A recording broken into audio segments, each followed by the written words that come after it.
क्या आप जानते हैं कि यूनिवर्स में जो सबसे ज़्यादा चीज़ पाई जाती है वो ना सॉलिड है, ना लिक्विड है और ना गैस। और हैरान कर देने वाली बात यह है कि हमारे स्टार्स, हमारा सन और आसमान में चमकने वाली बिजली, ये सब इसी से बने हुए हैं। तो आज हम आपको मैटर की एक ऐसी स्टेट के बारे में बताएंगे जिसको साइंटिस्ट बोलते हैं plasma. Hello everyone, welcome back to Chanakya learning centre. हम सब ने स्कूल में पढ़ा ही है कि मैटर की तीन स्टेट्स होती हैं, that is solid, liquid and gas. क्या आपको पता है कि मैटर की एक और स्टेट होती है जो पूरे यूनिवर्स में सबसे ज़्यादा पाई जाती है, और इस स्टेट का नाम है प्लाज्मा। तो चलिए समझते हैं कि प्लाज्मा होता क्या है। सबसे पहले हम एक एग्जांपल लेते हैं। अगर हम आइस को, जो कि सॉलिड स्टेट में है, हीट करेंगे तो उससे वाटर बनता है, मतलब लिक्विड स्टेट बनती है। अगर हम इस वाटर को भी हीट करेंगे तो वेपर बनती है, मतलब गैसीय स्टेट बनती है। क्या होगा अगर हम इस गैस को और ज्यादा हाई टेम्परेचर पे हीट करें?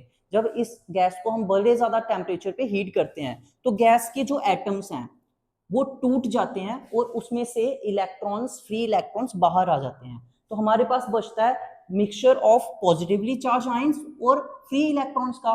अब इसी मिक्सचर को, पॉजिटिव चार्ज आयंस और फ्री इलेक्ट्रॉन्स के मिक्सचर को हम बोलते हैं प्लाज्मा। लेकिन प्लाज्मा चमकता क्यों है? Why does plasma glow? जो ये चार्ज पार्टिकल का मिक्सचर है, जब ये चार्ज पार्टिकल एक दूसरे के साथ स्ट्राइक करते हैं, इंटरेक्ट करते हैं, तो इनके टकराने की वजह से यहाँ पे एनर्जी रिलीज होती है। एनर्जी रिलीज होती है। ये एनर्जी जो है ये हमें लाइट की फॉर्म में नजर आती है। यही रीजन है कि जो प्लाज्मा है वो हमें चमकता हुआ दिखाई देता है। यही रीजन है कि जो लाइटनिंग है वो इतनी ज्यादा ग्लोइंग, इतनी ज्यादा शाइन करती हुई हमें दिखती है। और यही रीजन है कि जो नियॉन लाइट है वो भी हमें शाइन करती हुई इतनी ज्यादा ब्राइट दिखती है। तो अब देखते हैं कुछ real life examples of plasma.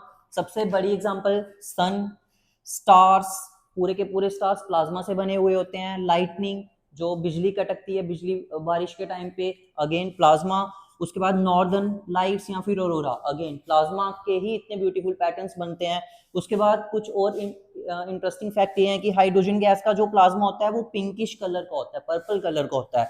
उसके बाद नियॉन गैस का प्लाज्मा जो होता है वो रेडिश ऑरेंज कलर का होता है। एंड जो हीलियम गैस का प्लाज्मा होता है वो येलोइश पिंक कलर का होता है। Thank you students.